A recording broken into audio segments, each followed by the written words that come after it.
장마가 기승을 부리는 7월. 나무도 쓰러뜨리는 강풍과 하루 평균 100mm를 추구하는 집중호우로 인해 안전사고가 발생하기 쉬운데, 특히 이 사고는 매년 장마가 시작되는 6월부터 점차 증가하고 7월에만 104건 정도로 연중 가장 많이 발생하고,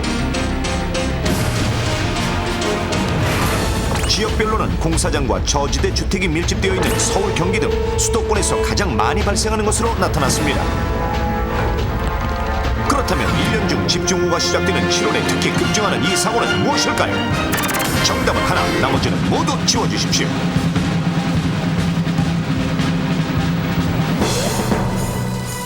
빗길 미끄러짐으로 인한 실족사, 낙뢰로 인한 심장마비, 간판 추락으로 인한 뇌진탕,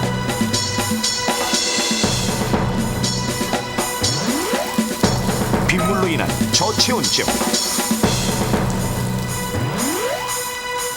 부딪힘으로 인한 실명, 장마철 습기로 인한 감전사. 선택, 지워야 산다. 저 화면에 정말 어렵다. 그 협조를 해주신 우리 그 출연자들 명연기예요. 정말 네. 실제 사고가 난 걸 본 듯한. 그리고 뭐 고생하셨습니다. 어딘가 어디서 하시는 분인지 모르겠지만 동아식당. 예. 동아식당은 이쪽으로 가시오. 예. 예. 간판 관리 잘하시길 바라겠고요. 자, 1년 중 비가 가장 많이 내리는 7월에 급증하는 안전사고입니다. 김 씨부터 출발합니다. 설마 진짜. 부딪힘으로 인한 실명. 혼자만 살아남고 있다는 거죠? 부딪힘으로 인한 실명. 참 1번 타자답다 진짜. 과연 가장 지우기 쉬운 거. 선거일까요? 가요?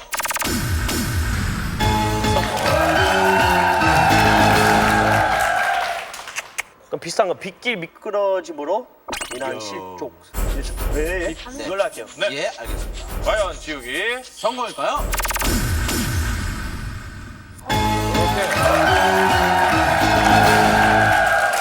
자, 자, 첫 번째 장동혁. 고비다. 첫 번째 고비. 자, 오케이, 낙뢰로 인한 심장마비. 왜요? 빗물로 인한 저체온증 하시죠. 살짝 귀가 얇아요, 제가. 낙뢰로 인한 심장마비. 낙뢰로 인한 심장마비. 네. 오케이. 과연 지우기 선거일까요? 선거. 솔비야. 간판 추락으로 인한 뇌진탕? 간판 추락으로 인한 뇌진탕. 어, 과연 지우기 선거일까요? 선거. 근데 궁금한 거 있는데요. 네. 원래 내진탕 그거 음식 있지 않아요? 내진탕이라고요? 그거는 내장탕. 비슷한. 제로. 네, 내진탕. 네.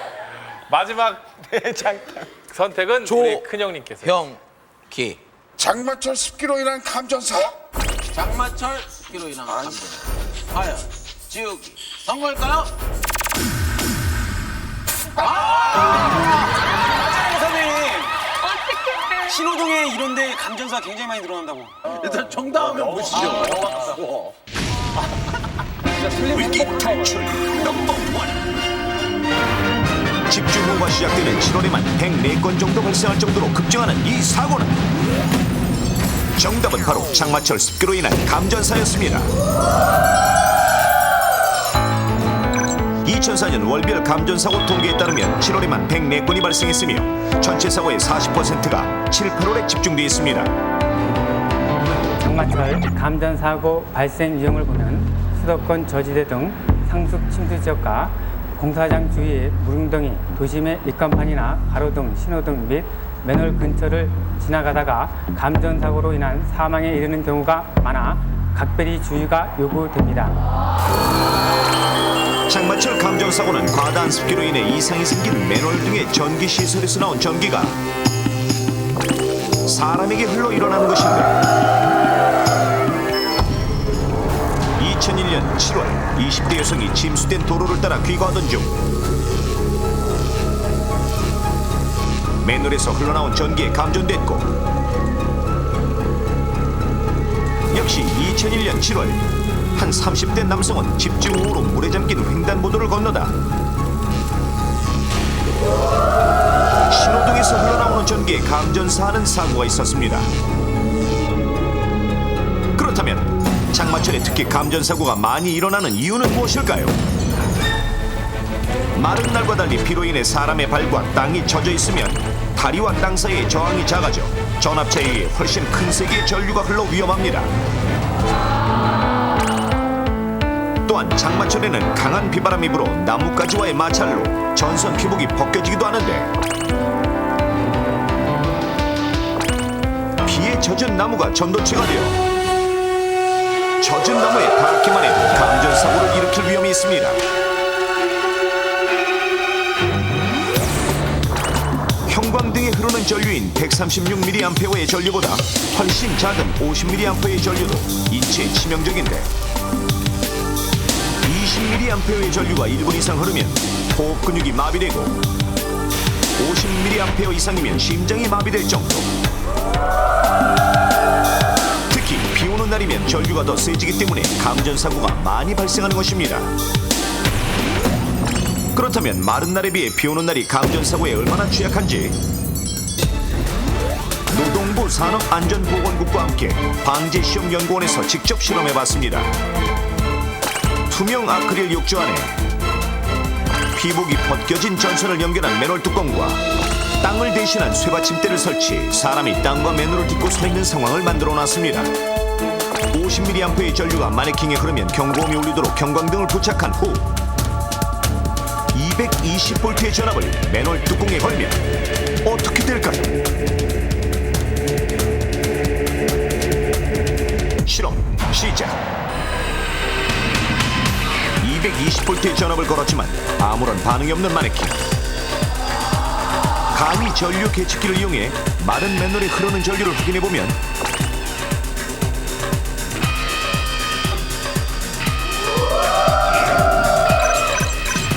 스파크가 일더니 놀랍게도 불이 들어오는 전구. 분명히 맨홀에는 전류가 흐르지만 전기 누출로 사람에게는 감전사가 일어나지 않은 것입니다. 그렇다면 아크릴 박스에 물을 채워도 같은 결과가 나타날까요? 물에 잠긴 맨홀 뚜껑에 220V의 전압을 걸자 요란하게 울리는 형광등. 맨홀 뚜껑에 흐르는 전류를 계측기로 확인해보면 무려 198mA. 젖은 맨홀을 밟았을 때는 습기로 인해 전류가 세져 감전사할 수 있는 것입니다. 그렇다면 사람이 맨홀과 약간 떨어져 있을 때는 어떨까요? 맨홀과 마네킹의 거리는 약 50cm. 마찬가지로 220V의 전압을 걸었습니다. 맨홀에는 서서히 전류가 흐르기 시작하고, 과연 그 결과는?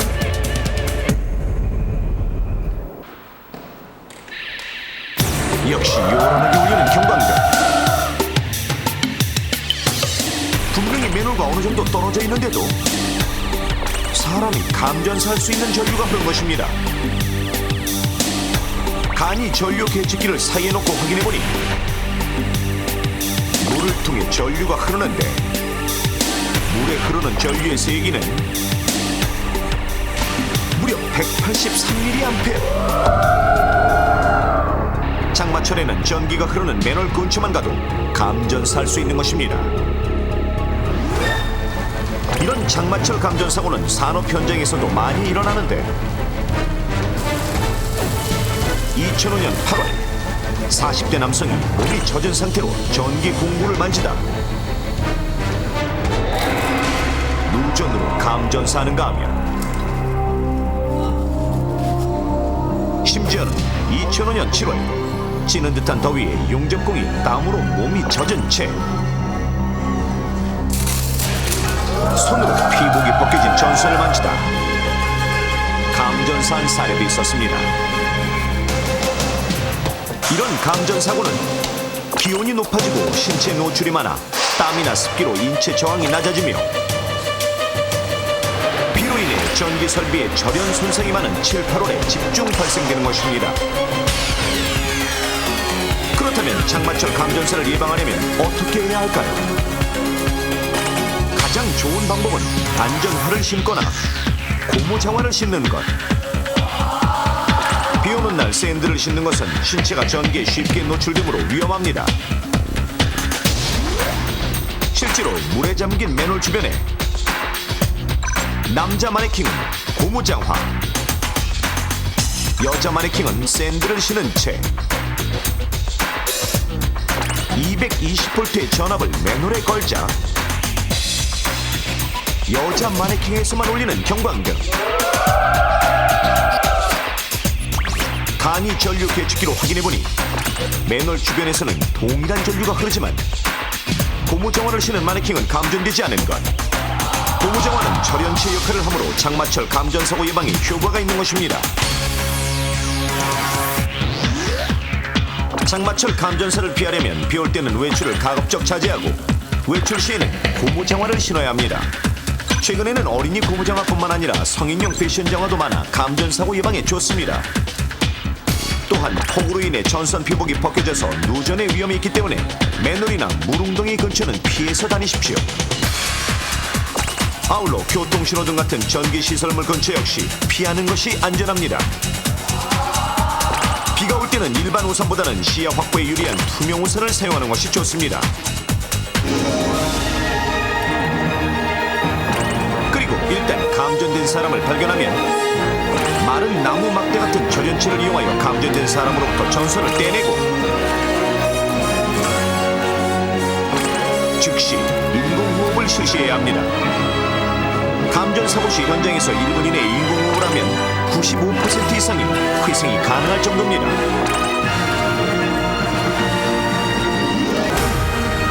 비가 오면 감전사고도 함께 올 수 있다는 것 반드시 명심하십시오. 명언이네요, 명언. 안전표로 써도 될 것 같고요. 비가 오면 감전사고도 올 수 있다. 그리고 아까 저희들이 화면에서 봤는데요. 그 마른 날에도 맨홀 주변에 그 전류가 흐를 수 있대요. 아까 그 가슴에 표시가 안 온 건 구두를 신고 있었기 때문이지 만약에 맨손이나 맨발이었다면 마른 날에도 전류가 흐를 수 있었다는 것도 그러니까 뭐 사실은 뭐 위험성이 있으면 맨홀 근처에는 좀 안 가는 게 가장 안전한 방법이겠네요. 그 장마철 뭐 길거리 다니는 우리 아이들뿐만 아니라 일터에서 일하시는 우리 아빠들도 감전에 노출되기 쉬우니까 꼭 좀 주의하시기 바라겠습니다. 선생님께 여쭤볼게요. 선생님, 그 장마철에는 집에서도 감전을 당할 수가 있다면서요? 예, 물론입니다. 그래서 각 가정에 누전 차단기가 설치되어 있는데요.